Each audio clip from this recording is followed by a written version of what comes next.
नहीं होता। क्लास 10 अब 13A का दूसरा क्वेश्चन बताने जा रहे हैं हम।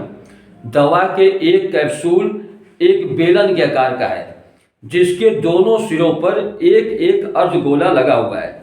पूरे कैप्सूल की लंबाई 14 मिलीमीटर है और उसका व्यास 5 मिलीमीटर है।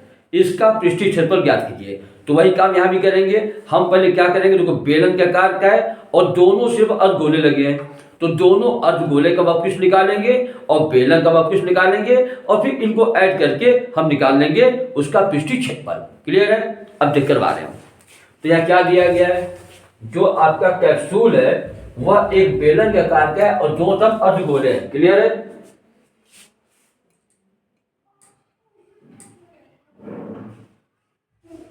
ये आपका कैप्सूल हो गया, इसके एक तरफ भी अर्धगोला है ये और इधर भी अर्धगोला है।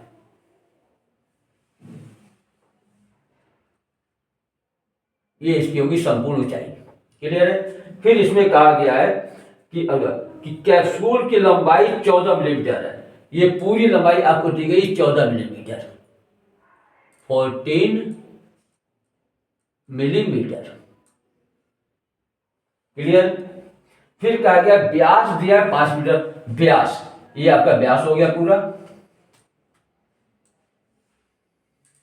व्यास दिया है कितना, 5 मिलीमीटर। क्लियर? तो हम पहले आएंगे बेलनाकार भाग के लिए।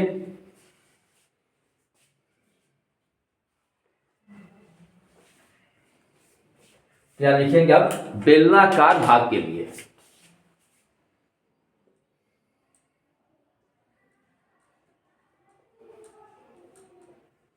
बेलनाकार भाग के लिए हमें जो जो पता है आप लिख लीजिए आप। इसका व्यास पता है, यानी में डी पता है, व्यास को डी से शो करते हैं। डी दिया है 5 मिलीमीटर, तो हम आर निकाल लेंगे। आर का तो डी का आधा होता है, यानी कि 5/2 मिलीमीटर। ये हो गया। ऊंचाई कितनी रहेगी बेलन की, h। 14 में से हम घटा देंगे क्या, इधर की त्रिज्या और इधर की त्रिज्या। त्रिज्या 5.2 है, तो दोनों को जोड़ के इधर भी त्रिज्या माइनस हो जाएगी, माइनस हो जाएगी, तब ऊंचाई निकल जाएगी हमारी। यहां से यहां तक ऊंचाई है, ये बेलन की ऊंचाई है। ठीक है? ये पता करें, क्या करेंगे हम, 14 में से घटा देंगे 5/2 और प्लस 5/2, यानी कि 14 माइनस 5, यानी ये हो जाएगा 9 मिलीमीटर। क्लियर? तो अब हम निकाल लेंगे बेलनाकार भाग का वक्रपृष्ठ। क्लियर है? बेलनाकार भाग का वक्रपृष्ठ। वक्रपृष्ठ का फॉर्मूला बता चुके आपको, क्या होता है, 2πr/h। ठीक? पाई का मान पता ही है पहले से, आर भी पता है, एच भी पता है। पुटअप कर देंगे हम। 2 × पाई मीन्स 22/7। आर मेरा कितना है, 5/2 और एच कितना है, 9। क्लियर? तो अब इसको हल कर लेंगे हम। 2 से 2 कैंसिल हो जाएगा, ये मल्टीप्लाई कर लेंगे, तो ये आपका आ जाएगा 990/7, 990/7 मिलीमीटर स्क्वायर। क्लियर है? ये आ गया बेलनाकार भाग का वक्रपृष्ठ। अब हम निकालेंगे दो अर्धगोले का वक्रपृष्ठ। ठीक है? दोनों अर्धगोला सेम है। ठीक है?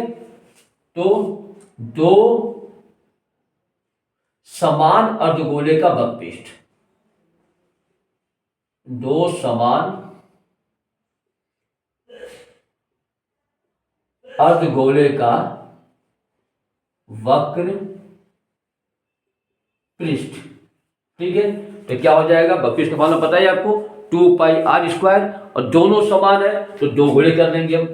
दो गुणे और वक्रपृष्ठ अर्धगोले का वक्रपृष्ठ क्या होता है, 2πr²। तो ये हो जाएगा 4πr²।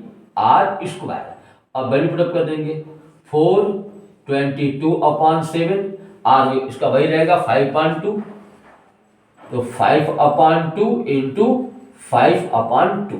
क्लियर है?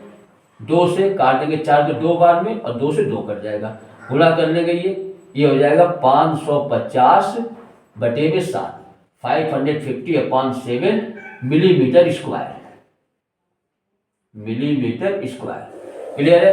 अब दोनों का वक्रस्ट आ गया तो हम पूरे कैप्सूल का निकालेंगे संपूर्ण पे। ठीक है, कैप्सूल का पृष्ठीय क्षेत्रफल जो पूछा गया है, कैप्सूल का